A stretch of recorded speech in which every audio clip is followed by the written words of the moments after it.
Почитувани, Стево Пендаровски, пред да биде избран за председател во 2019 година, велеше дека не му паѓа на памет да амнестира криминалци.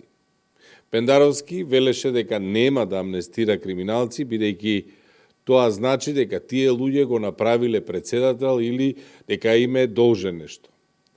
Откако стана председател, Пендаровски заборави што ветувал во кампања и го помилува Бедри Зекири, еден од водачите на наркокланот Барон. Да го погледнеме видеото. Не ми паѓа на памет да амнестирам или да помилувам криминалци. И сега тие луѓе наоѓаш да ги амнестираш, да ги помилуваш. Зашто? Затоа што тебе те направиле председател на знаеме на каков начин или затоа што нешто им должиш.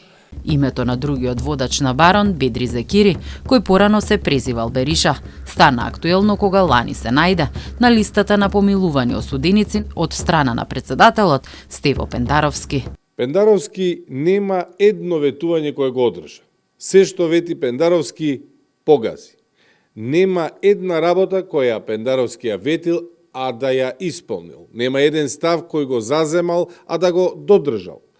Пендаровски дојде на власт јавајки на бранот нема правда, нема мир, за на крај да заврши како алатка за помилување на криминалци. И не само што ги помилуваше. Пендаровски можеше да се види во друштво на познати наркодилери како сега убиениот Орхан Бајрами Оки.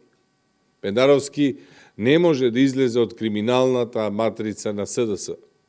Со право народот вели дека немаме држава. Време е да ја вратиме. Ви благодарам.